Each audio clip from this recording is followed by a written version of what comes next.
Summer holidays vandachu, நம்ம GT Holidays vandachu. GT Holidays, South India's #1 travel brand. இப்போது புதிய அறிமுகம் ஆச்சி ஹோட்டல் சாம்பார் 50 கிராம் ரூபாய் 20 மட்டுமே. தமிழ்நாட்டுல பாத்தீங்கன்னா இன்றைய தேதி வரை 1052 கிரஷர்களுக்கு கனிமவளத்துறை பொல்யூஷன் அனுமதி கொடுத்திருக்காங்க. சரி. ஆனா 3000க்கும் மேற்பட்ட கல்குவாரி கிரஷர் அனுமதி பெறாமல் போலியா தரமற்ற கற்களை வெட்டி அரைத்து விற்பனை செய்து எம்சாண்ட் பி சாண்டாக போகின்ற பொழுது அந்த கட்டிடம் அதை வாங்கி கட்டும் கட்டிடங்கள் உறுதித்தன்மையிலிருந்து இடிந்துள்ளது. 30 மீட்டர் தான் எடுக்கணும். ஸ்டெப் கட்டிங்ல இன்னொன்னு என்ன, அந்த குவாரி பார்த்தீங்கன்னு வச்சுங்க, ஸ்டெப் கட்டிங்ல எடுக்கிறப்ப தான் மேல இருந்து சரியா, அதாவது சுரங்க மாதிரி இவங்க கிணறு மாதிரி தோன்றாங்க, அதையும் கொள்ளையடிக்கிறதுக்காக. ஒரு மாதத்துக்கு முன் நாமக்கல்ல வள்ளல் பாத்தீங்களா, பேரே பாருங்க வள்ளல், அவர் பேரு எது, லஞ்சவங்கர்ல வள்ளல். எங்க மாவட்ட ஆட்சித்தலைவர் அவ்வளோ ஒரு நேர்மையா இருக்காங்க. எங்க மாவட்ட கிடைத்த கனிம வளத்துறை உதவிக்குனா வள்ளல் கார்ல போக லஞ்ச தொழில்துறை பிடிக்கிறாங்க. 12 லட்சம் ரூபா இருக்கு. அந்தமான் தீவுல ஒரு ஹோட்டல் வாங்குற அளவுக்கு ஒரு உதவி வைக்கிறதுக்கு எங்கிருந்து வருமானம் வரும்? இன்னும் எந்தெந்த மாநிலம் கொண்டு போய் கொட்டியிருக்காங்க. எல்லாம் நான் தான் அந்த ஒரே டைம்ல ரைடு அடிச்சீங்கன்னா தமிழ்நாட்டினுடைய இந்தியா பூரா விடுங்க. நீங்க இந்தியா அடிச்சுன்னா இந்தியாவுடைய பட்ஜெட்டே இலவசமா போடலாம்.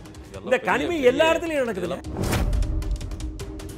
அனைத்து அதிகாரிகளும் கையூற்றப்படுகிறான்னு சொன்னேன். நான் தான் ஒரு முறை சொன்னேன், அனைத்து கனிம வளத்துறை அதிகாரிகள் வீடுகளை ரைடு பண்ணீங்கன்னா தமிழ்நாடுடைய பட்ஜெட் பூரா போட்டலாம். நீங்க வேணா என் கூட வாங்க, ஒரு நாளைக்கு மீடியாவை பூரா நான் கூட்டிகிட்டு போறேன். மத்திய மாநில அரசுக்கு பயம் இல்லாம உள்ளதை எழுதுற மாதிரி தான் வாங்க. கிருஷ்ணகிரியிலிருந்து ஆயிரக்கணக்கான லாரிகள் முறைகேடாக அனுமதிக்கப்பட்ட அளவுக்கு மேல் 12 வீலர் 14 வீலர் லாரிகளில் கர்நாடகாவுக்கு கடத்துறானுங்க. வித்தவுட் வேலிட் பில், ஜிஎஸ்டி பில்லே எல்லாம் போகுது. அரசுக்கு ஆண்டுக்கு முறைகேடு இல்லாமல் கல்குவாரி கிரஷர் இயக்கப்பட்டால் அண்டை மாநில கனிமங்கள் கடத்தி செல்வது தவிர்க்கப்பட்டு முறையாக அனைத்து வாகனங்களுக்கும் கனிமங்களை, அனைத்து கனிமங்கள் பி சாண்ட், எம் சாண்ட், ஜல்லி எல்லாத்துக்குமே இ பர்மிட் கொடுத்தால் ஆண்டுக்கு 30,000 கோடி ரூபாய் அரசுக்கு கூடுதலாக கனிம வளத்துறை மூலம் கிடைக்கும். கல்குவாரி கிரஷர் உரிமையாளர்கிட்ட கேட்டா அது பெரிய ஆபத்து, வேண்டாம், அதை நான் சொல்ல விரும்பல. இந்த பணம் நாங்கள் எங்கெங்க கொண்டு கொடுக்குறோம், மணல் குவாரியினால எங்களுக்கு நெருக்கிறாங்க, எங்கெங்க கொண்டு எவ்வளோ கொடுத்துக்கிட்டு உங்களுக்கு தெரியுமா, நீங்க கொடுத்தா தானே தெரியும்னு எங்களை பேசலாம். எங்கெங்க கொடுக்குறாங்களா அதை அவன் சொல்றான். அதை நான் வந்து இங்க சொல்ல அதிகார மையத்துக்கு போகுது, எங்க போகுதுன்னு எனக்கு தெரியாது. நாங்க மேல் எடுத்து கொடுக்குறோம், அதனால அந்த விலையேற்றம். அதன் தமிழர்களுக்கு வணக்கம். பல்வேறு துறைகளில் ஆக சிறந்த ஆளுமைகளை சந்தித்து நாம் நேர்காணல் எடுத்து வருகிறோம். அந்த வகையில் மீண்டும் நம்மோடு இணைந்திருக்கிறார் விவசாய முன்னேற்ற கழகத்தின் நிறுவன தலைவரும் தமிழ்நாடு மணல் லாரி உரிமையாளர்கள் சம்மேளனத்தின் நிறுவன தலைவர் திரு செல்ல ராசாமணி இணைந்திருக்கிறார். அவரிடம் கேட்பதற்கு நிறைய இருக்குன்னா வாருங்கள் அவரிடமே கேட்போம். வணக்கம் செல்ல ராசாமணி அண்ணன். வணக்கம் ஆதேஷ், நீண்ட இடைவெளிக்கு பிறகு சந்திப்பதில் மகிழ்ச்சி. ரொம்ப மகிழ்ச்சி உங்களை சந்திப்பதில். தமிழ்நாட்டின் கனிம வளத்துறைக்கு ஒரு 30,000 கோடி தமிழ்நாடு அரசுக்கு நஷ்டம் ஏற்பட்டிருக்கு. அந்த பணம் பூரா வந்து எங்கேயோ யாரோ ஒருத்தர் சாப்பிட்டுங்கிறாங்க, அரசாங்கத்துக்கு இழப்பு ஏற்பட்டிருக்கு அப்படின்னு எல்லாம் சொன்னீங்க. இந்த டிரான்சிஸ் பாஸ் அப்படின்ற ஒரு நடைமுறை இருக்கிறது. குவாரிகளிலிருந்து வெளியே வரக்கூடிய லோட்ஸுக்கு நமக்கு டிரான்சிஸ் பாஸ் அரசாங்கம் கொடுக்குதா கொடுக்கலையா, அதை வாங்கணுமா வாங்க வேண்டாவா, அது வந்து ஒரு ப்ரூஃப், கவர்மெண்ட் ஒரு அத்தாட்சி வேண்டும், ஒரு சாட்சி ஒன்று வேண்டும்ன்றதுனால தான் நம்மக்கிட்ட கேட்குறாங்க. அதை ஏன் வாங்க மறுக்கிறீங்க, இல்லைன்னா அதை கொடுத்தாலும் அதற்கான பிரச்சனையை நீங்கள் எதிர்கொள்வதா சொல்கிறீங்க? ரைட். அதாவது மதேஷ் எப்படின்னா, ஒரு காலத்தில் இப்போ தமிழ்நாட்டில் மணல் குவாரி இல்லை. நாங்கள் மணல் வேணும்னு தான் போராடிட்டு இருக்கோம். பல உங்கள் சந்திப்பில் நான் சொல்லியிருக்கேன், மணலோட பார்க்குறப்ப இந்த எம் சாண்ட் பி சாண்ட் தரமற்றதுன்னு சொல்லிட்டேன். Compare to sand M sand வந்து பெட்டர் கிடையாது, பல இதில் பேட்டியில் உங்கள்கிட்ட சொல்லிட்டோம். இப்போ இந்த கனிம வளத்தை இப்போ ஆற்றுல நீங்கள் கேட்கலாம், நீங்கள் சொல்கிறக்கு நானே சொல்கிறேன். பணம் கட்டுறோம், ஆன்லைனில் பதிவு பண்ணுறோம், பில் கொடுக்குறான், சரி பணத்தை கட்டிடுறோம், பிடபிள்யூடி எங்களுக்கு பர்மிட் கொடுக்குறான், அனுமதி சீட்டு. அது மாதிரி எத்தனை லோடு எடுத்தாலும் நம்ம எடுத்துக்கிட்டு போகிறோம். நீங்கள் கிரஷரில் கல்குவாரி கிரஷரில் எம் சாண்ட் பி சாண்ட் பார்த்தீங்கன்னா, இப்போ அவங்க வந்து கல்குவாரி கிரஷர் உரிமையாளர் ஏற்கனவே நடைச்சீட்டு, டிரான்சிட் பாஸ்ன்றது நடைச்சீட்டு. சரி, குவாரியில் பணம் கொடுத்து நாங்கள் வாங்குகிறோம், அந்த பில் இருக்கு. ஒரு காலத்தில் கையில் எழுதி கொடுப்போம் கிரஷர்லாம், இப்போலாம் ஜிஎஸ்டி வந்துருச்சு. 2006 ஒரு உயர்நீதிமன்றத்தில் கல்குவாரி கிரஷர் உரிமையாளர் ஒரு வழக்கு போடுறாங்க. அதாவது குவாரியிலிருந்து பாறைகளை உடைத்து சக்கைகளை கிரசருக்கு எடுத்துக்கிட்டு வர லாரிக்கு தான் டிரான்சிட் பாஸ் தேவை. அதை கிரசரில் போட்டு அரைக்கப்பட்டு எம்சாண்ட் பீசாண்ட் ஜல்லியா உற்பத்தி செய்யப்பட்ட பிறகு ஃபினிஷ்டு ப்ராடக்ட் அதுக்கு வந்து டிரான்சிட் பாஸ் தேவையில்லை நடைச்சீட்டு அப்படின்னு நீதிமன்றத்தில் ஒரு வழக்கு போடுறாங்க. சரி. அன்றைய இன்று ஓய்வு பெற்ற நீதியரசர் ரவிராஜ பாண்டியன் ஒரு தீர்ப்பு கொடுக்குறாரு 2006. அதாவது கல் குவாரியில் பாறைகளை வெடித்து கிரசருக்கு எடுத்துகிட்டு போன்றதுக்கு வெஹிக்கிளுக்கு தான் டிரான்சிட் பாஸ் தேவை. ஒன்ஸ் ஒரு பொருள் உருவாக்கப்பட்ட பிறகு உற்பத்தி செய்யப்பட்ட finished product no need to bring transit pass 2006 ஒரு தீர்ப்பு கொடுக்குறாரு. சரி. இது கல்குவாரி கிரசர் உரிமையாளர் போட்ட வழக்கு. சரி. அதில் என்ன சொல்றாருன்னா, உற்பத்தி செய்யப்பட்ட பொருட்களை கிரசரில் இருந்து பயனாளிகளுக்கு எடுத்து செல்கின்ற லாரிகளுக்கு டிரான்சிட் பாஸ் கேட்டு பொய் வழக்கு போடக்கூடாது. கம்பெனியில் கிரசர் நிறுவனத்தில் கொடுக்கின்ற வேலிட் பில் பர்மிட் எனஃப் அப்படின்னு சொல்றாரு. அதன் பிரகாரம் தான் நாங்கள் ஓட்டிக்கிட்டு இருக்கோம். அதான் அந்த தீர்ப்பு நகலை வச்சுக்கிட்டு அதனுடைய தீர்ப்பு நகல் உங்களுக்கு காட்டுறாங்க. நீதியரசனுடைய இதான். அதுக்கு பிறகு இதோடைய கேஸ் வேற எதுவும் அரசு தரப்புல வேற எதுவும் வாதம் இல்ல. பட் அரசு கடைசியில ஒரு நடைமுறைப்படுத்தணும் தானே, நடைமுறைப்படுத்தணும் 2020 சொல்றாங்க. அதுல என்ன சொல்றாங்கன்னா டிரான்சிட் பாஸ் கட்டாயம்னு சொல்றாங்க. ரைட். அரசாங்கம் ஒரு முடிவு எடுக்குதுன்னா அதை நம்ம ஃபாலோ பண்ணி தானே ஆகணும். we are all law abiding citizens. அரசுனுடைய எந்த அறிக்கையும் மதித்து நடப்பவர்கள் லாரி உரிமையாளர்கள். இப்ப நாங்க டிரான்சிட் பாஸே வேண்டாம்னு நாங்க சொல்லியே கொடுங்கன்னு தான் சொல்றோம். நாங்க பணம் கட்டுறோம். நீதிமன்ற தீர்ப்பின்படி ஜிஎஸ்டி பில் போதுன்னா எங்க மேல வழக்கு போடாதீங்க. டிரான்சிட் பாஸ் வேணும் அப்படின்னு எங்களை கேட்டு லாரியில் நான் பணத்தை கட்டி கிரசரில் எடுத்துகிட்டு போகிறேன், ஜிஎஸ்டி பில் கொடுக்குறான். அங்கே அதே கனிமவளத்துறை அதிகாரிகள் ஏடி மைன்ஸு காவல்துறையினர் வாகன சோதனை பிடிக்கிறான். எங்கள் பில்லு இந்த ஜிஎஸ்டி பில் என்ன கிரசரில் எடுத்தேன், இன்ன கிரசரில் வாங்கினேன், ரைட்ஸ். எங்க டிரான்சிட் பாஸ் குவாரிக்காரன் கொடுத்தா தான் நான் கூட முடியும். இல்ல டிரான்சிட் பாஸ் கொடுக்க வேண்டியது யாரு? Let me allow me. அந்த டிரான்சிட் பாஸ் கொடுக்க வேண்டியது கல்குவாரி கிரசர் உரிமையாளர். அரசனுடைய விதி பணத்தை வாங்கிக்கிட்டு ஜிஎஸ்டி பில்லோட டிரான்சிட் பாஸ் கட்டணம் இல்லாமல் கொடுக்கப்பட வேண்டும், இலவசமா டிரான்சிட் பாஸ். அவன் ஏன் கொடுக்கலன்றது அப்புறம் சொல்றேன். அவன் கொடுக்கறது இல்ல. ஜிஎஸ்டி பில்லோட நம்ம வேலிட் பில்லோட வர்றோம். அந்த வாண்டிய வாகன சோதனை செய்து டிரான்சிட் பாஸ் இல்லைன்னு கனிமங்களை திருடி செல்வதாக, முறையாக பணம் கொடுத்து வாங்கி வருவர்களை திருடி செல்வதாக 303(2) PNS act read with 21 mines and minerals regulation act 1957 கீழ் வழக்கு பதிவு செய்து ஓட்டுநர்கள் உரிமையாளர்கள் கைது செய்து சிறையில் அடைக்கப்படுகிறார்கள். அவங்கள ஜாமீன் எடுக்க 2 மாசம் ஆகுது. அதன் பிறகு கண்டிஷன் பைலு. லாரியை விடுப்பதற்கு ஏறத்தாழ 1 லட்சம் ரூபாய் செலவு பண்ண வேண்டியதுக்கு 6 மாசம் ஆகுது. நான் உங்க புள்ளியில் நின்றே பேசுறேன். யாரும் டன் கணக்கில் எதையும் திருடிட்டு போக முடியாது. அவங்க கேட்கறது லாஜிக்கா காவல்துறையும் அரசு அதிகாரிகளும் கேட்க வேண்டியது டிரான்சிட் பாஸ் எங்கன்னு கேட்குறாங்க. நீங்க வாங்க வேண்டியது யாரு? கிரசர் குவாரி உரிமையாளர்கள் கிட்ட அந்த கம்பெனியில தான் நீங்க வாங்கணும். ஆமா தானே? அதை வாங்கிட்டு தான் நீங்க எடுத்துட்டு போகணும். இல்லைன்னா எனக்கு சிக்கல், வெளியே வண்டி எடுத்துட்டு போனா நீங்க தானே சொல்லணும். சாராயம் காய்ச்சறதை பிடிச்சினாவே குடிக்க போக மாட்டேன், இருக்கிறனால தானே போறேன். இப்போ எனக்கு லாரி ஓடணும், என் குடும்பத்தை ஓட்டணும், பணம் விலை கொடுத்து பில். அவன் என்ன சொல்கிறான் கிரசர்காரன், டிரான்சிட் பாஸ் கேட்டால் விருப்பம்னா வாங்கிட்டு போ, இதை இல்லைன்னா என் வண்டியிலே கன்சியூமர் ஓட்டிக்கிறேன், என் வண்டி யாரும் பிடிக்க மாட்டாங்க, நாங்கள் எல்லா அதிகாரிக்கும் மாமூல் கொடுத்துக்கிட்டு இருக்கோம். விருப்பம்னா எடு, ஒன்று நான் கூப்பிடல, நீங்கள் சொன்ன மாதிரி கூப்பிடல. விருப்பம்னா ஜிஎஸ்டி பில் எடு. ஒரு சில கிரசரில் என்ன சொல்கிறான், கட்டாயப்படுத்தி கேட்டால் டிரான்சிட் பாஸ் கட்டணம் இல்லாமல் கொடுக்கறதுக்கு 2000 ரூபா கேட்குறான். எக்ஸ்ட்ரா. இதெல்லாம் விதிமுறை. டிரான்சிட் பாஸ் குடுக்குறானா இல்லையான்றது அதிகாரிகள் கண்காணிக்க வேண்டியது அதிகாரி கனிமவளத்துறையுடைய பொறுப்பு. அப்ப லாரியை செக் பண்றீங்க, ஜிஎஸ்டி பில்ல எந்த நிறுவனத்தோட நாங்க எடுத்துக்கிட்டு வரோம் இருக்கு. நீங்க வழக்கு போடுறப்ப என்ன சொன்ன, A1 யாரை சேர்த்தனும், கொடுக்காம கனிமங்களை ஏற்றி விட்டவன தான் அரசுக்கு அவன் தானே வருவாய் இழப்பு ஏற்படுத்துறான். அப்ப அவனைத்தான் A1 சேர்த்த சொல்றான். அவனுக்கு வழங்கப்பட்ட லைசன்ஸ் ரத்து பண்ணுங்க. இதைத்தான் நாங்க கேட்டுக்கிட்டு இருக்கோம். இல்லைன்னு உங்களுடைய தொழிலை பார்க்கறதுக்கு நீங்க எடுத்துட்டு வந்துடுறீங்க. இதெல்லாம் இருந்தாதான் வண்டி போய் இடத்துக்கு சேரும்ன்றது உங்களுக்கு தெரியணும்ல. அது தெரியும் இல்ல, நன்கு தெரியும். அப்புறம் ஏன் நீங்க டிரான்சிட் பாஸ் கொடுக்காத இடத்துல அந்த குவாரியில போய் நீங்க போய் எவனுமே கொடுக்கறீங்க. நீங்க அதாவது மாதேஷ், மீண்டும் ஒன்னு சொல்றேன், ஒரு ப்ராடக்டை பில்லை கொடுத்து அவன் விற்கிறப்ப அதுக்கு மேலே எக்ஸ்ட்ரா இந்த இதை கொடுக்கணும். டிரான்சிட் பாஸ்னா கொடுக்க வேண்டிய ஆயிரக்கணக்கான லாரிகள் மேல் வழக்கு பாருங்க. ஒரு கிரசர் விடணும், அந்த கிரசர் உரிமையாளர் கூப்பிட்டு கட்டாயம் மாவட்ட நிர்வாகம் என்ன செய்யணும், ஜிஎஸ்டி பில்லோட டிரான்சிட் பாஸ் கொடுக்கப்பட வேண்டும்.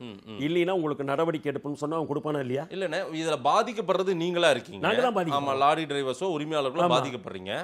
இதுல அவங்களுக்கு கனிமவளத்துறைக்கும் கிரஷர் கம்பெனிக்கும் அவங்களுக்கும் நிறைய தொடர்புகள் ஏதேனும் அவங்களுக்குள்ள ஒரு நெருக்கம் காட்டிக்கிட்டு இருக்காங்களா? இதுல காரணம் என்னன்னா, ஒவ்வொரு நீங்க பாத்தீங்கன்னா தகவல் உரிமை சட்டத்துல கேட்டிருக்கோம் பாருங்க. இது எல்லாமே நாங்க தகவல் உரிமை சட்டத்துல கேட்ட மனுக்கள். எதுக்காக? இந்த கிரஷர் சம்பந்தமா ஒவ்வொரு கிரஷர்லையும் எவ்வளவு ப்ரொடக்ஷனுக்கு அனுமதி வாங்கியிருக்காங்க, எத்தனை கிரஷர் முறையா அனுமதி பெற்றீங்கன்றது மாவட்ட வாரியா தமிழ்நாடு பூரா வாங்கி வச்சிருக்கோம். எவ்வளவு தரவு தமிழ்நாட்டுல பாத்தீங்கன்னா இன்றைய தேதி வரை 1052 கிரஷர்களுக்கு கனிமவளத்துறை பொல்யூஷன் அனுமதி கொடுத்திருக்காங்க. சரி. ஆனா 3000க்கும் மேற்பட்ட கல்குவாரி கிரஷர் அனுமதி பெறாமல் போலியா தரமற்ற கற்களை வெட்டி அரைத்து விற்பனை செய்து எம்சாண்ட் பிசாண்டாக போகின்ற பொழுது அந்த கட்டிடம் அதை வாங்கி கட்டும் கட்டிடங்கள் உறுதித்தன்மையிலிருந்து இடிந்துள்ளது. கேபி பார்க்கலாம் பாத்தீங்க, ஏற்கனவே சொல்லிருக்கோம். அதை நீங்களும் அள்ளிட்டு லோட் பண்ணிட்டு எடுத்துட்டு போய் கொடுக்குறீங்க. எங்களுடைய ஒரு கடையில ஒரு அது அன்அப்ரூவ்டு கிரஷர்னு தெரியுதா இல்லையா? எங்களுக்கு தெரியாது. நீங்க தான் 3000 கிரஷர் அன்அப்ரூவ்டா நடக்குதுன்றீங்களா? அது அரசு அங்கீகாரம் பெற்றதா இல்லையான்னு உங்களுக்கு தெரியும். ஒரு போலி மருந்து கடை நடத்துறான்னு வச்சுங்க, அந்த மருந்து கடை நடத்துறவங்க மேல யார் நடவடிக்கை எடுக்கணும்? அரசாங்கம் எதுக்கு இருக்கு? என்னுடைய வேலை பொருளை கொண்டு வாங்கி விற்கிறது தான். நான் இன்னும் சொல்ல போனால் விற்கல, வி ஆர் டிரான்ஸ்போர்ட்டர்ஸ். என் வயிற்று பிழப்புக்கு அவன் கிரஷர் போட்டிருக்கான். ஒரு அனுமதி பெறாத கிரஷர் மேல் நடவடிக்கை எடுக்க சொல்லி 1000 முறை மனு கொடுத்துட்டோம். இல்லைன்னு எங்களுக்கு லாரி ஓடணும். நல்லா அரசு அதை என்கேஜ் பண்ணுது. கனிமவளத்துறையினர் காவல்துறையினர் கையூற்று பெறுகிறார். அதனால தான் இது புறமே நடக்க காரணம் என்னன்னா, இப்பதான் சொன்னோம் இல்ல, உங்களுக்கு கைது நடவடிக்கை இந்த சிக்கல் எல்லாம் ஃபேஸ் பண்றதா சொல்றீங்க. கனிமவளத்துறை அங்க ஃபைன் மாதிரி ஏதாவது வசூல் பண்றாங்களா? அதான் நீங்க சொல்ற மாதிரி லஞ்சம் அது சில இடத்துல கேட்கறான். மாத மாமூல் கொடுத்தா விட்டுறான், ஜிஎஸ்டி பில் இருந்தாலே. இல்லைன்றவங்க மேல டிரான்சிட் பாஸ் இல்லைன்னு போடுறான். இப்ப நாங்க டிரான்சிட் பாஸ் கொடுக்க சொல்லி தான் போராட்டம் பண்றோம். பாத்தீங்கன்னா முந்தா நாள் புதுக்கோட்டை மாவட்ட ஆட்சியரை 700க்கும் மேற்பட்ட லாரி உரிமையாளர்கள் அங்கேயே செஞ்சு மாவட்ட ஆட்சியர் அலுவலகத்தில் காத்திருப்பு போராட்டம் உள்ளே உட்கார்ந்து மாவட்ட ஆட்சியர்களை அழைத்து பேசி முறையாக அனைத்து குவாரிகளும் டிரான்சிட் பாஸ் வழங்கப்படும், இல்லைன்னா கல்குவாரி கிரஷர் உரிமையாக நடவடிக்கை எடுக்கிறேன்னு சொல்லியிருக்காங்க. தஞ்சாவூர், பெரம்பலூர், அரியலூர், திருவாரூர் இந்த 4-5 மாவட்டத்தில் இந்த பிரச்சனை, மற்ற மாவட்டத்தில் இல்லை.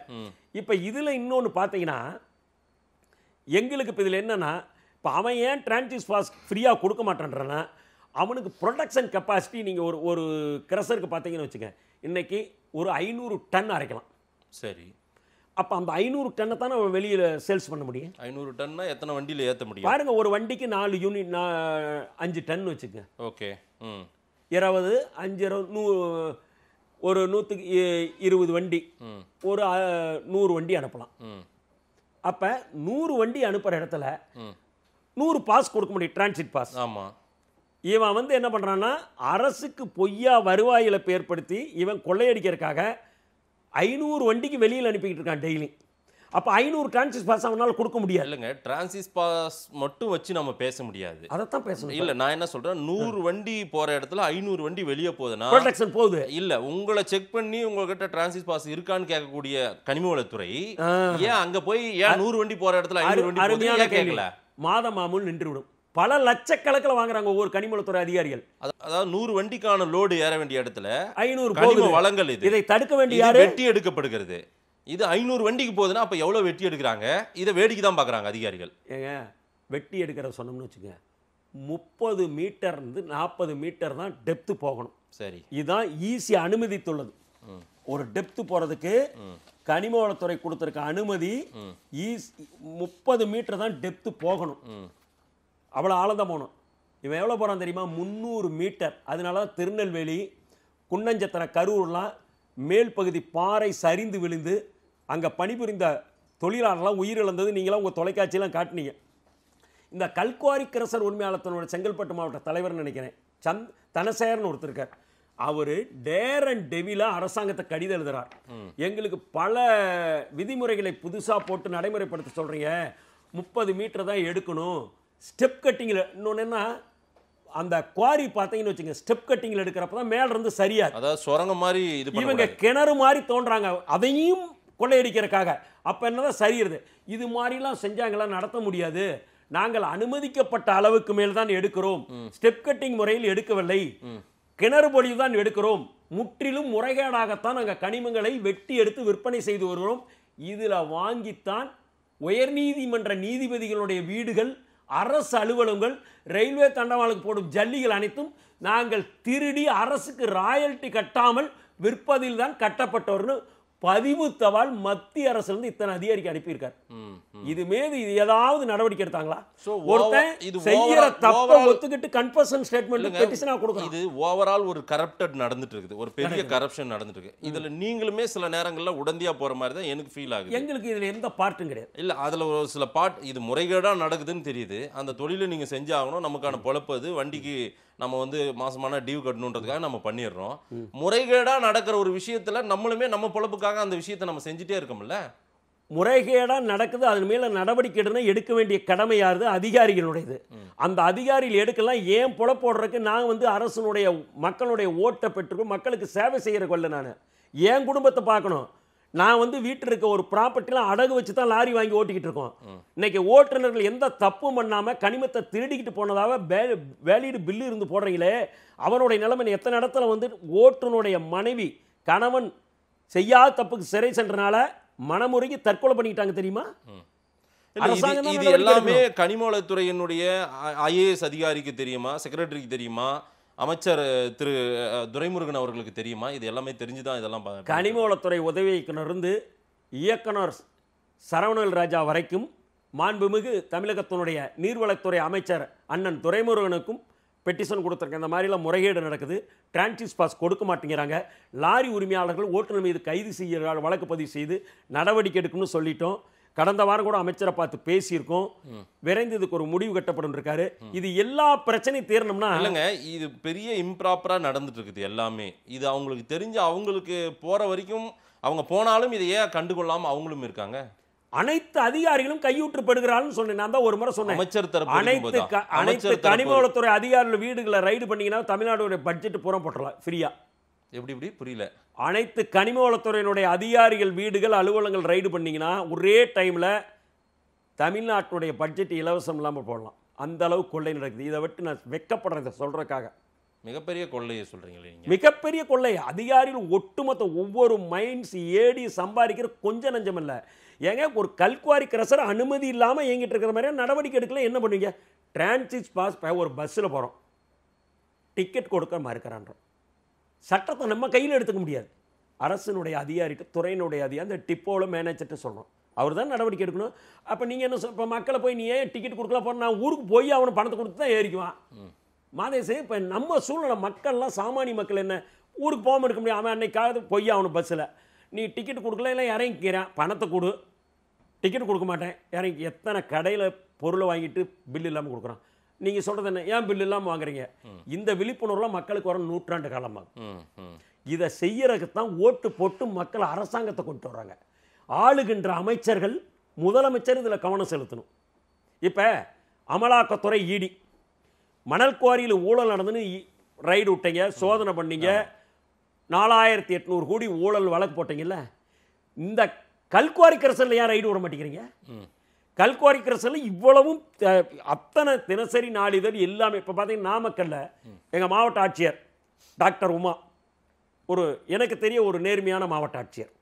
மக்கள் பிரச்சனைகளை அடுத்த நிமிஷம் ஒரு பெட்டிஷன் கொடுத்தோன்னா செய்கிறாங்க.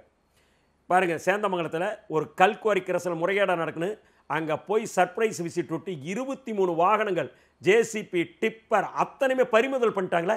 இந்த நடவடிக்கை அனைத்து மாவட்டங்களில் எடுன்னு தான் சொல்கிறோம். சரி, ஏன் எடுக்க மாட்டேன்றீங்க? பாதிக்கிறது லாரி உரிமையாளர். பணத்தை கொடுத்துட்டும் திருடனாக்கப்படுகிறோம். இன்னைக்கு சூழ்நிலை எங்களுக்கு ஓட்டுநரே கிடைக்க மாட்டேங்கிறான் சார். டிரைவர் ஜெயிலுக்கு போனால் எவனா வருவானா? அவன் படிக்கு வேலை செய்கிறான், சம்பளத்துக்கு வேலை செய்கிறவன தவறா. நாங்கள் என்ன சொல்கிறோன்னா, வண்டி செக் பண்ணுங்க, ஜிஎஸ்டி பில் இல்லைன்னா தெப்ட் நீங்கள் போடுங்க. ஜிஎஸ்டி பில்ல டிரான்சிட் பாஸ் கொடுக்கலாம். 2 குவாரிக்காரன் மேலே வழக்கு போட்டிங்கன்னா அவன் ஏற்றி விடுவானா? 2 குவாரிக்காரன் அரெஸ்ட் ஆனான்னு ஏற்றி விடுவான். ஆனால் அதிகாரி சொன்னாரு. அதாவது கனிமவளத்துறை டிபார்ட்மெண்ட் என்ன கேட்குறாங்கன்னா ஒரு ப்ரூஃப் கேட்குறாங்க. அந்த ப்ரூஃப்காக தான் இதை கேட்குறாங்க. ஆனால் அதை கொடுக்கறதே கிடையாது. அதையும் கொடுத்தாலும் கட்டணம் 2000 ரூபாய் எக்ஸ்ட்ரா கேட்குறாங்க. அதைத்தான் ஃப்ரீயாக கம்பல்சரி எல்லாம் கொடுக்கணும். அவன் என்ன பண்ணுறான்? விருப்பம்னா எடுக்கலாம், என் வண்டியில் ஓட்டிக்கிறேன். அவனுக்கு எல்லாத்துக்கும் மாதம் மாமூல் கொடுத்துக்கிட்டு இருக்கான். அவன் வண்டி எதுவுமே செக் பண்ணுறல. அப்போ நான் வண்டி நீங்கள் சொன்ன மாதிரி நிறுத்திக்கிட்டு இருந்தோன்னு வச்சுக்க சூசைடு தான் பண்ணிக்கணும்.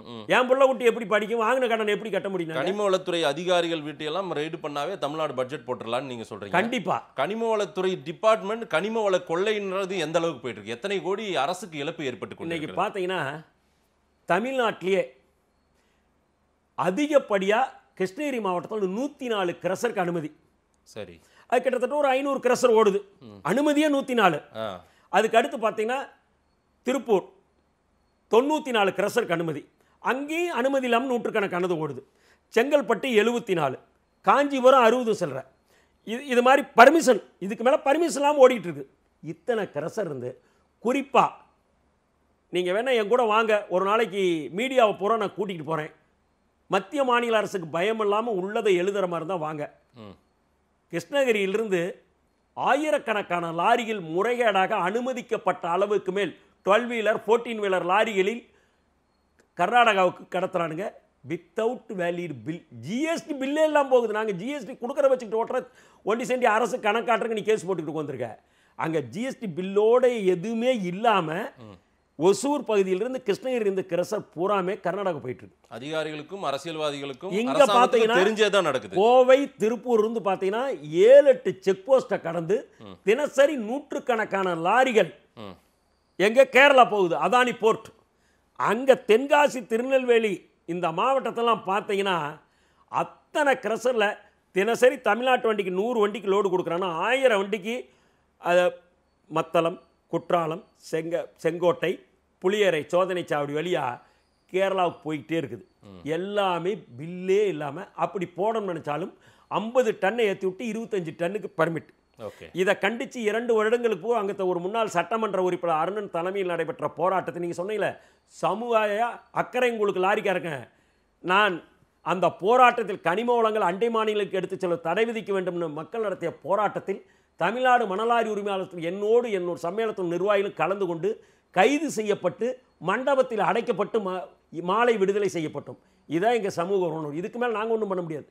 அரசுக்கு ஆயிரக்கணக்கான பதிவு தபால்கள், இது எல்லாமே இந்த கனிம வள குறை முறைகேடை பற்றி பார்த்தீங்கன்னா இதுதான் இந்த டிரான்சிட் பாஸ். இதான் இந்த டிரான்சிட் பாஸ். இது என்ன கையில் இவன் என்ன பண்ணுறான்னு தெரியுங்களா? கனிம வளத்துறை அதிகாரி மொத்தமாக கையெழுத்து போட்டு கொடுத்துட்றான் கிரஷர்காரங்கிட்ட, அவனே எழுதிக்கிறான். சில இடத்துல ஏடி மைன்ஸ் கையெழுத்தே அவன் போட்டுக்கிறான், அனுமதிக்கிறான், இவன் மாமூல் வாங்கிட்ட. இன்னைக்கு கணனி உலகத்தில் எங்கேயோ போயிட்டோம்ல. நாங்கள் என்ன கேட்குறோம், இவே பில் இ பர்மிட் கொடுன்னு சொல்லி தான் மனு கொடு. இ பர்மிட் கொடுத்தீங்கன்னா வண்டியை போய் செக் பண்ணுற அதிகாரி ஸ்கேன் பண்ணி பார்த்தா அது ஒரிஜினலாக தப்பான்னு தெரிஞ்சிடும். வேற எதுவுமே வெளியில டிரான்சிட் பாஸ் எதுவுமே தேவையில்லை. இ பர்மிட்டை நடைமுறைப்படுத்தினால் அரசுக்கு ஆண்டுக்கு முறைகேடு இல்லாமல் கல்குவாரி கிரஷர் இயக்கப்பட்டால் அண்டை மாநில கனிமங்கள் கடத்தி செல்வது தவிர்க்கப்பட்டு முறையாக அனைத்து வாகனங்களுக்கும் கனிமங்களை அனைத்து கனிமங்கள் பி சாண்ட், எம் சாண்ட், ஜல்லி எல்லாத்துக்குமே இ பர்மிட் கொடுத்தால் ஆண்டுக்கு 30,000 கோடி ரூபாய் அரசுக்கு கூடுதலாக கனிம வளத்துறை மூலம் கிடைக்கும். சேலஞ்ச் பண்ணி சொல்றோம். 30,000 கோடி வருவாய் இழப்பு ஏற்பட்டுட்டு இருக்குன்னு சொல்றோம். ஓகே, ஆளாளுக்கு எல்லாம் சாப்பிட்டுங்கறாங்க, மேல இருந்து கீழ வரைக்கும் சாப்பிட்டுட்டு அத்தனை அதிகாரிகள் பாருங்க.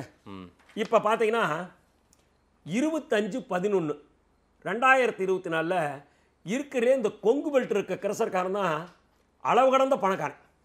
இவன்லாம் இண்டிவிஜுவலா சிண்டிகேட் அமைச்சுக்கிட்டு மணல் குவாரி இல்லைன்னு ஒன்று சூழ்நிலை தெரிஞ்சுக்கிட்டு வாரத்தில் குவாரிக்கு 2 நாள் விடுமுறை. நல்லா புரிஞ்சுங்க. கடந்த 25/11/2025 அன்னைக்கு கொங்கு மண்டலத்தை சேர்ந்த குறிப்பாக கரூர், நாமக்கல், சேலம், ஈரோடு, திருப்பூர், கோவை மாவட்டங்களைச் சேர்ந்த கல்குவாரி கிரஷர் இவங்களாம் பெரும் பணக்காரர்கள், முதலாளிகள். பெரிய லெவலில் 400 கோடி 500 கோடி செலவு பண்ணல பெரிய லெவலில் போட்டிருக்காங்க. சரி, இன்னும் கொஞ்ச நாள் போச்சுன்னா தமிழ்நாட்டில் மலைகள் இருக்காது. நம்ம பிள்ளைங்களாம் மலை எங்கே பாருக்குன்னா மலையெல்லாம் முழுங்கிட்டானுங்க. மலை முழுங்கி முடிஞ்சு போச்சு. மலையெல்லாம் பாதி மலையில் காணாமல் போயிடுச்சு. தமிழ்நாட்டில் எல்லாம் வெட்டி எடுத்துட்டாங்க. இப்போ இவங்க என்ன பண்ணுறாங்கன்னா மணல் குவாரி இல்லை, வேறு ஆல்டர்னேட்டிவே இல்லைன்னு பிறகு டிமாண்ட் வந்து தானே தீரும். பார்த்தான் வாரத்தில் 2 நாள் விடுமுறை. காலை 6 to 6 லோடிங்.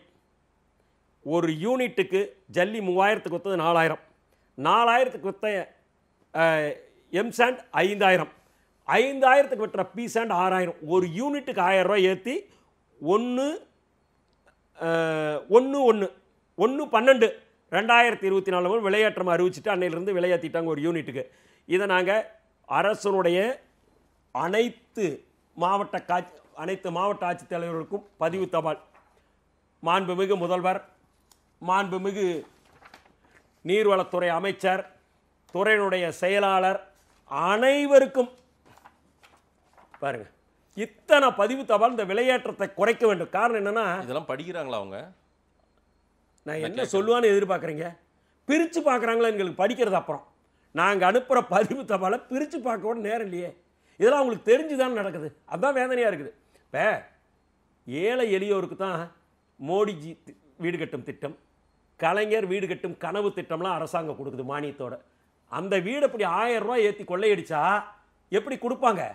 அரசு வந்து கூப்பிட்டு பேச்சுவார்த்தை நடத்தணும். கல்குவாரி கரசர் உண்மையாக பேசி விலையை பழைய விலைக்கு கொடுன்னு சொல்லி, நாங்கள் மட்டுமல்ல, கட்டிட தொழிலாளர்கள், லாரி உரிமையாளர்கள், கட்டுமான பொறியாளர்கள், சிவில் இன்ஜினியர் அசோசியேஷன் அனைவரும் திருப்பூர் ஆர்ப்பாட்டம் நடத்தணும், சேலத்தில் ஆர்ப்பாட்டம், நாமக்கல் ஆர்ப்பாட்டம் நடத்தணும். இதுவரைக்கும் அரசு அவங்கள கூப்பிட்டு கூட பேசுது. ஆனால் கல்குவாரி கரசர் உரிமையாளர்கிட்ட கேட்டால் அது பெரிய ஆபத்து. வேண்டாம், அதை நான் சொல்ல விரும்பலை. இந்த பணம் நாங்கள் எங்கெங்கே கொண்டு கொடுக்குறோம், மணல் குவாரியினாலும் எங்களுக்கு நெருக்கிறாங்க, எங்கெங்கே கொண்டு எவ்வளோ கொடுத்துக்கிட்டு உங்களுக்கு தெரியுமா, நீங்கள் கொடுத்தா தானே தெரியும்னு எங்களை பேசலாம். எங்கெங்க கொடுக்குறாங்களா? அதை அவன் சொல்கிறான். அதை நான் வந்து இங்கே சொல்ல அதிகார மையத்துக்கு போகுது. எங்கே போகுதுன்னு எனக்கு தெரியாது. நாங்கள் மேல் எடுத்து கொடுக்குறோம். அதனால தான் இந்த விலையேற்றம். மணல் இல்லாதனால தான் விலையேற்றம். பல ஆயிரம் கோடி கொள்ள அனைத்து அதிகாரிகளுக்கும் மானானம் கொடுத்துக்கிட்டு இருக்கோம். எப்படி நாங்கள் நடத்த முடியும்? கிரசர் இவ்வளோ முதலீடு போட்டு, அதனால தான் விளையாட்டுங்கிறான். இப்போ இந்த கொங்கு மண்டலத்தை பார்த்து புதுக்கோட்டையிலே விளையாட்டிட்டாங்க. கடந்த எடப்பாடி கவர்மெண்ட்டுக்கும் இப்போ இருக்கிற கவர்மெண்ட்டுக்கும் என்ன டிஃப்ரென்ஸ், வித்தியாசம்?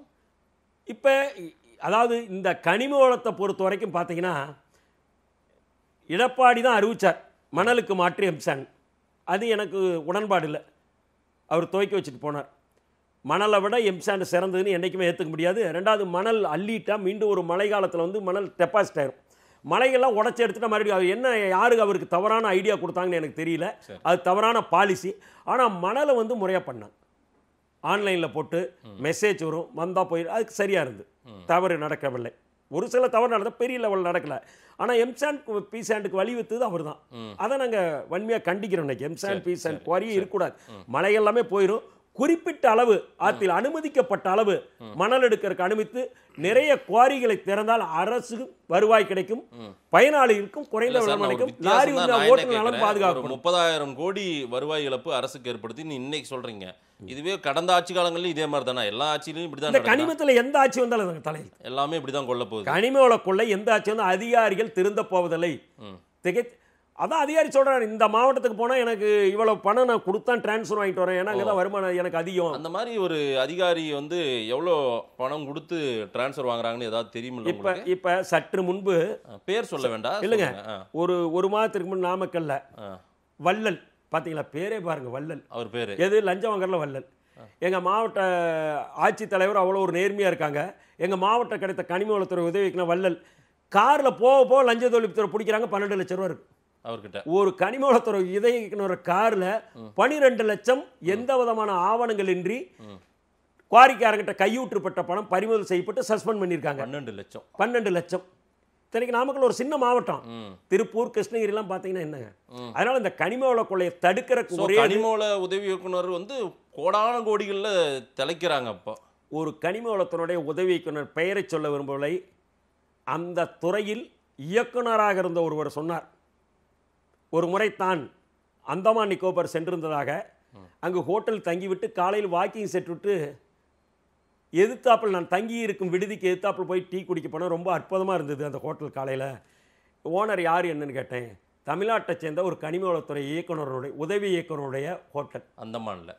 அந்தமான் தீவில் ஒரு ஹோட்டல் வாங்குற அளவுக்கு ஒரு உதவி இயக்குனருக்கு எங்கிருந்து வருமானம் வரும்? இன்னும் எந்தெந்த மாநிலம்லாம் கொண்டு போய் கொட்டியிருக்காங்க. இல்லை, நான் தான் அந்த ஒரே டைமில் ரைடு அடிச்சிங்கன்னா தமிழ்நாட்டினுடைய இந்தியா பூரா ஒழுங்கு. நீங்கள் இந்தியா அடிச்சுன்னா இந்தியாவுடைய பட்ஜெட்டே இலவசமாக போடலாம்.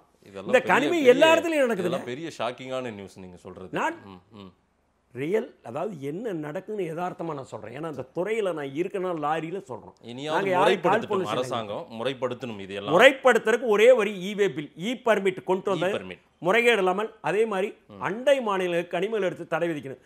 இன்னும் வருங்காலத்தில் நம்ம ஒரு ரோடு போட முடியாது, வீடு கட்ட முடியாது, எதுவுமே ஜல்லி கிடைக்காதுங்க. இதே மாதிரி இப்போ அதானி கேரளா பாருங்க, அவங்ககிட்ட இல்லாத மலையா?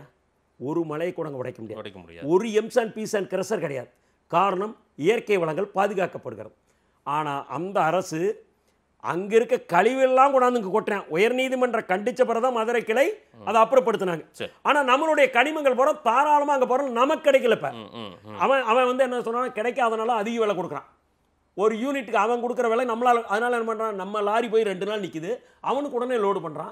கேரளாவுக்கு போயிட்டு இருக்கு. இதெல்லாம் தடுக்க சொல்லி தான் நான் கேட்டுட்டு இருக்கேன். அங்கே கேட்குற அமௌண்ட் கிடைக்குது. அதனால தட்டுப்பாடு, அந்த பொருள் கிடைக்கல, தட்டுப்பாடு. தமிழ்நாட்டின் இயற்கை வளங்கள் கொள்ளையடிக்கப்படுது. இனிமேலாவது அரசு விழித்துக் கொண்டு தயவு செய்து எதிர்கால சந்ததிகள் தமிழ்நாட்டினுடைய வளர்ச்சியை கருதி பிற்காலத்தில் இந்த இன்ஃப்ராஸ்ட்ரக்சர்லாம் பண்றதுக்கான ஜல்லி எதுவுமே கிடைக்காம போயிடும்.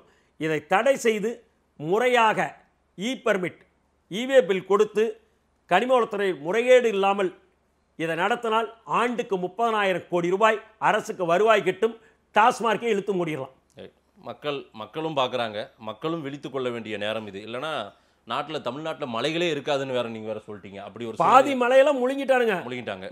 மலை முழுங்கி மண்ணெல்லாம் பாதி முழுங்கிட்டு போயிட்டாங்க. தேவன்கள் நிறைய முழுங்கிட்டாங்கன்றீங்க. ரைட், விழித்துக் கொள்பவர்கள் விழித்துக் கொள்ளட்டும்.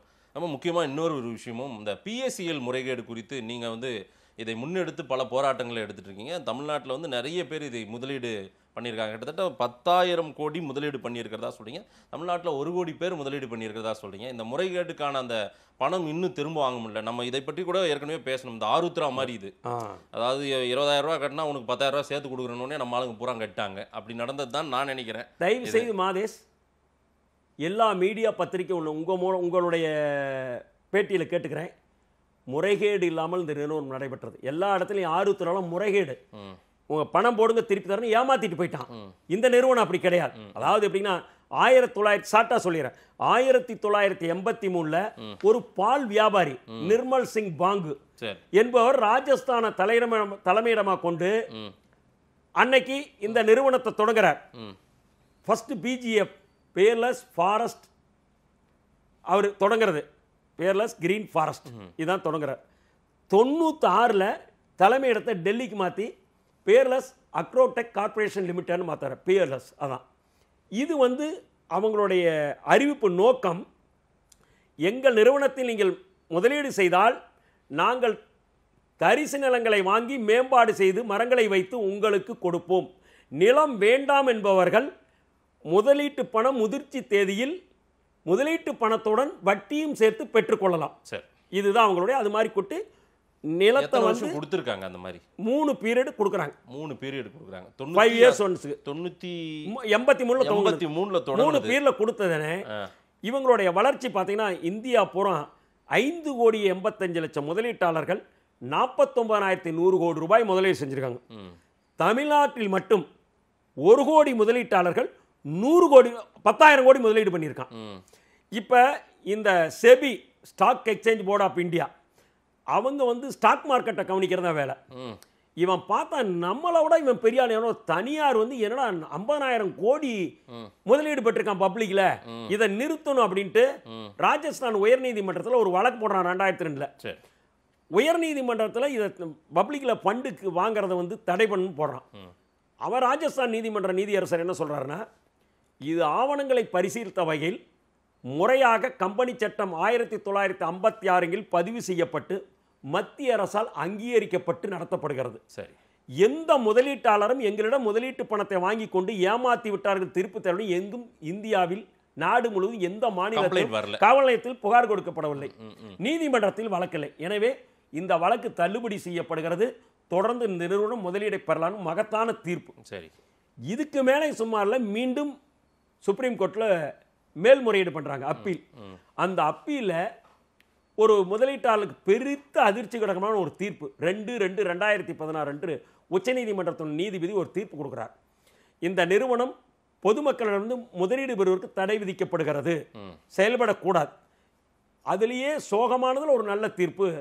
இருந்தாலும் இதில் முதலீடு செய்தவர்கள்லாம் ஏழை எளிய பாட்டாளி அரசனுடைய கடநிலை ஊழியர்கள், அவர்களுடைய பணம் பாதிக்கக்கூடாது, திருப்பி கொடுக்க வேண்டும். அதற்காக ஓய்வு பெற்ற நீதியரசர் லோதா லோதா தலைமையில் ஒரு கமிட்டி அமைக்கிறாங்க. அந்த கமிட்டிக்கு உதவியா செபியும் சிபிஐயும், அதாவது எப்படின்னா இந்த கம்பெனிக்கு பார்த்தீங்கன்னா 3,85,000 ஏக்கர் லேண்ட் இந்தியா பூரா வாங்கியிருக்காங்க. சரி. 640 துணை நிறுவனங்களில் இந்த முதலீட்டு பணத்தை முதலீடு செஞ்சுருக்காங்க. இதையெல்லாம் கண்டறிந்து இந்த நிலங்களையும் விற்று இந்த நிறுவனங்களில் முதலீடு 600 துணை நிறுவன முதலீடு டென்யூர்ல இதெல்லாம் அதை அவங்களுக்கு செட்டில் பண்ணணும்னு பண்ணி வித்தின் 6 months 6 மாசத்துல முதலீட்டாளருக்கு முதலீட்டு பணத்துடன் வட்டியும் சேர்த்து வழங்கப்படும் ஒரு மகத்தான தீர்ப்பு அளிக்கிறார். வரலாற்று சிறப்புமிக்க தீர்ப்பு. செயல்பட்டதா ஆரம் லோதா கமிட்டி? சரியா? லோதா கமிட்டி செயல்படுகிறது எங்களுடைய பணத்தில், செபியும் செயல்படுகிறது. எப்படி? மிக மந்த நிலையில். அவ்வளவுதான். 6 மாசம்னா இது எப்ப போட்டது இந்த மாதிரி லோதா கமிட்டி? 2014 இன்னைக்கு 2024 முடிஞ்சு 25 9 ஆண்டு காலம் 6 மாசத்துல முடிக்க வேண்டியது. 49,100 கோடி ரூபாய் முதலீட்டுல மொத்தம் 940 கோடி ரூபாய் முதலீட்டாருக்கு திருப்பி கொடுத்துருக்காங்க. அதுவும் எப்படின்னா ஸ்லாப் 5 லட்சம் வரைக்கும் போட்ட 5000 வரைக்கும் போட்டவன், 7000 வரைக்கும் போட்டவன், இப்ப 19,000 வரைக்கும் யாரெல்லாம் போட்டிருக்காங்க அவங்க திருப்பி வருது. சரி, அப்ப காத்திருந்தால் நமக்கு வராதானே செய்யும். ஒரு ஸ்லாட்டா கொடுக்குறாங்க, ஸ்லாபா கொடுக்குறாங்க நீங்களே சொல்றீங்க. இதுல முதலீடு பண்ணலாம். Already cross 75 years. அவன் மருத்துவ செலவு அவனுக்கு போடுறான். அவனுடைய பேர குழந்தைகள் படிப்புக்கு இதெல்லாம் அவன் போட்டதே இதுக்கு தான் பணத்தை போடுறான். இல்லங்க, மந்தகதியில இதை தள்ளி போடணும்ன்றது என்ன காரணம்? 10 வருஷத்துல 940 கோடி தான் நீங்க ரீபே பண்றீங்கன்னா 49,000 கோடி பண்றதுக்கு இன்னும் 100 வருடம் ஆகும். ஆமா. இப்ப அதானி அம்பானிக்கெல்லாம் அரசு நினைச்ச ஒரு தனிநபருக்கு 50,000 கோடி கொடுத்துட்டு ரைட் ஆஃப் பண்ணிடுறாங்க. இத்தனை ஆயிரம் கோடி மக்கள் பாதிச்சிருக்காங்க. இந்த சொத்துக்கெல்லாம் நீங்க எடுத்துங்க, பொறுமையா வித்து நீங்க எடுத்துக்கலாம், அரசுக்கு பணிக்கு பயன்படுத்திக்கலாம். 3,85,000 ஏக்கர் இருக்குது. இப்ப சிப்காட் போடணும். இப்ப எங்க பகுதியில் பாருங்க, நாமக்கல் நிலத்தை கையப்படுத்தி போராடிட்டு இருக்கோம். அதுக்கு பதில் இந்த மாதிரி நிலத்தை நீங்க ஏற்கனவே வாங்கினது தானே, அதை நீங்க எடுத்துக்கலாம். அரசாங்கமே முன் வந்து இதை எங்களுக்கு செட்டில் பண்ணலாம். இது ஒரு மாநில அரசாங்கத்தை முறையிடலாம், மத்திய அரசாங்கத்தை முறையிடலாம், இதெல்லாம் செய்யலாம். இதுல எப்படின்னா, இதுல ஒரு வேடிக்கை என்னன்னா, நம்மளுடைய எம்பி சட்டமன்ற உறுப்பினர்களாம் இதை பத்தி யாருமே இதுவரைக்கும் பாராளுமன்றத்திலே சட்டமன்றத்திலே பேசல. மாதேஸ்வரன் ஒரு எம்பி இருக்காரு, ராஜேஷ்குமார் இருக்காரு. இல்ல தமிழ்நாடு முழுவதும் அனைவருக்கும் பெட்டிஷன் கொடுத்திருக்காங்க. முதலமைச்சர் இருந்து பிரைம் மினிஸ்டர். இப்ப பாத்தீங்கன்னா பாருங்க, நேத்து நடந்த உண்ணாவிரத போராட்டத்தை கூட பாருங்க. பிரைம் மினிஸ்டருக்கு இன்னைக்கு நேத்து நடந்த இன்னைக்கு பதிவு தபால் வச்சிருக்கு, அனுப்ப போறோம், போஸ்ட் பண்ண போறோம். உங்ககிட்ட காட்டிட்டு தான் பண்ணுங்க, கொண்டாந்துருக்கோம். இது மாதிரி ஏற்கனவே 8/1/2024 12/1/2004 நாள் கேப்லே மாண்புமிகு உச்சநீதிமன்ற நீதிபதி அந்தந்த கலெக்டர் ஆபீஸ்ல போய் மனு கொடுத்து அவங்க மூலம் அனுப்பணும். உச்சநீதிமன்ற நீதிபதிக்கு மட்டும் 40,000 தபால்கள் ஒவ்வொரு பயனீட்டாளர் முதலீட்டாளர் தனித்தனியாக அனுப்பியிருக்கேன், இண்டிவிஜுவலா பதிவு தபால். 12ஆம் தேதி அன்னைக்கு மாண்புமிகு பிரைம் மினிஸ்டர், மாண்புமிகு ஃபைனான்ஸ் மினிஸ்டர், தமிழ்நாடு முதலமைச்சர், ஃபைனான்ஸ் மினிஸ்டர் எல்லாத்துக்குமே பதிவு தபால் அனுப்பியிருக்கோம். So far we are not yet received any petition. எதுக்குமே பதிலே இல்லை. சரி. ஸோ இப்போ என்னன்னா, இப்போ கவர்னர் வந்து எங்களுடைய, நாங்கள் தப்பாக சொல்ல, அமைச்சருக்கு வேண்டுகோள் வைக்கிறோம், முதல்வருக்கு தமிழ்நாட்டினுடைய தீர்மானங்களை நாங்கள் கேட்ட எல்லாமே கிடப்பில் போட்டிருக்காரு, எதையுமே நிறைவேற்ற ஒப்புதல் கொடுக்க மாட்டேங்கிறாரு கவர்னர்னு கவர்னர் மேலேயே வழக்கு போடுற அரசு. ஆமாம், இத்தனாயிரம் பேர் பாதிச்சிருக்கான் தமிழ்நாட்டில், 1 கோடி பேர், 10,000 கோடி.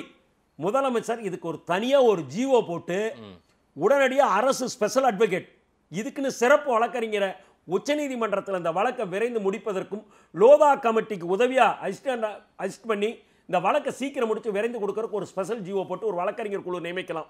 அதை கேட்குறோம். 2வது, சட்டமன்றத்தில் தீர்மானம் நடத்தலாம். நீங்கள் தான் மத்திய அரசு எதிர்த்து நிறைய தீர்மானம் போடுறீங்களே, நீட்டுக்கு போடுறீங்க, எல்லாத்துக்கும் போடுறீங்களே. இத்தனாயிரம் 1 கோடி பேர் பாதிச்சிருக்கான், 10,000 கோடி ரூபாய் தமிழ்நாட்டினுடைய பணம் வரணும், ஏழை எளியவருடைய பணம். சட்டமன்றத்தில் மத்திய அரசை கண்டிச்சு பாரத பிரதமர் கவனத்துக்கு கொண்டு சொல்ற மாதிரி ஒரு தீர்மானம் போட சொல்லி கேட்கிறோம். சரி சரி. இப்ப எம்பி கனிமொழி அக்கா கடந்த பாராளுமன்ற தேர்தல் போது பல கூட்டங்களை பேசினாங்க. பிஎஸ்சியில் முதலீட்டு பணம் திராவிட முன்னேற்ற கழகம் ஆட்சி அமைத்து நீங்களாம் வாக்களித்தால் அனைவருக்கும் வீடு தேடி வந்து சேரும்னாங்க. சரி. மறுபடியும் அவங்க எந்த நடவடிக்கை எடுக்கல. இதெல்லாம் நினைவூட்டுறோம், வேற எதுவும் இல்லை.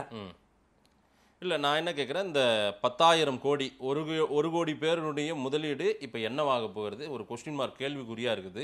இதுக்கு ஒரு தீர்வு கிடைக்கும்னு நினைக்கிறீங்களா? ஏன்னா நீங்க பலகட்ட போராட்டம் நடத்தியாச்சு, பலகட்ட போராட்டம் மாநாடுல நடத்தணும், 50,000 பேர்த்த சேர்த்து. ஆமா, இதுவரைக்கும் ஏன் அரசாங்கம் எங்களை கூப்பிட்டே பேசலையே? சரி, ஒரு மாவட்டம் என்ன முடிவு எடுக்க போறீங்க 26 தேர்தல் அப்போ? இதுக்கு ஏதேனும் ஒரு இப்போ நேற்று ஒரு 2000 பேர் வந்தாங்க இந்த உண்ணாவிரத போராட்டத்திற்கு. அடுத்ததா ஒரு பெரிய லெவலில் இப்போ ஒரு மாவட்டங்கள் பூரா விரைந்து ஒரு அந்தந்த மாவட்ட தலைநர்களை சட்டமன்ற உறுப்பினர், பாராளுமன்ற உறுப்பினர் எங்களுடைய நியாயமான கோரிக்கையை மத்திய மாநில அரசின் கவனத்திற்கு பாராளுமன்றத்திலும் சட்டமன்றத்திலும் எடுத்து சென்று பேச வேண்டும் வலியுறுத்தி முதல் கட்ட ஒரு போராட்டம் மனித சங்கிலியில் ஈடுபடும் நேற்று முடிவு பண்ணியிருக்கோம். சரி, அதற்கும் பிறகும் இல்லை என்று சொன்னால் முதல்வரின் கவனத்திற்கு கொண்டு செல்லவும், மாண்புமிகு பாரத பிரதமரின் கவனத்திற்கு கொண்டு செல்வதற்காக முதல்வர் பாரத பிரதமர் இல்லங்களை முற்றுகிடும் போராட்டத்தில் ஈடுபட உள்ளோம். இதுதான் திட்டம் உங்களுக்கு? இதுதான் இப்போதைக்கு திட்டம். ஏன்னா எங்களால் போராடத்த முடியும், சட்டத்தை கையில் எடுத்துக்க முடியாதுல்ல. ஜனநாயக நாட்டில் இருக்கோம். ஒரு உச்சநீதிமன்றத்தினுடைய தீர்ப்பே காத்துல பறக்க விட்டுருக்காங்க அமல்படுத்தாம. எந்த வகையில் இப்போ பாதிக்கப்பட்ட மக்களுக்கு இப்போ பார்த்தீங்கன்னா இங்கே நம்ம மாநிலத்திலிருந்து கேரளாவில் வெள்ளம் வந்துச்சுன்னா நம்ம முதல்வர் வந்து பல கோடி தரார். ஆமாம். ஒரு புயல் நிவாரணம்னா பிரதமர் எத்தனையோ கோடி ரிலீஸ் பண்ணுறார். ஏன் இதை பிஏசிஎல் பேரிடர் இழப்புன்னு அறிவிச்சு இந்த பணத்தை பூரா அரசாங்கம் கொடுக்கலாமே? உழைத்த மக்களின் பணம் வந்து இதில் மாட்டிக்கிட்டு இருக்கு. இதற்கு என்ன தீர்வு அரசு எடுக்க போகிறது பொறுத்திருந்து பார்ப்போம். நிறைய விஷயங்கள் நீங்கள் சொல்லியிருக்கீங்க, மக்கள்கிட்ட கொடுப்போம். நேரில் வந்து நேரம் கொடுத்து பேசியமைக்கு நன்றி செல்லராசாமணி. என்ன மகிழ்ச்சி. மாதேஷ் மூலமாவது இந்த செய்தி மாண்புமிகு முதல்வர் அவர்களுக்கும் பிரைம் மினிஸ்டருக்கும் போய் சேர்ந்துனா ஏதோ ஒரு வகையில் ரிலீஃப் கிடைக்கணும்.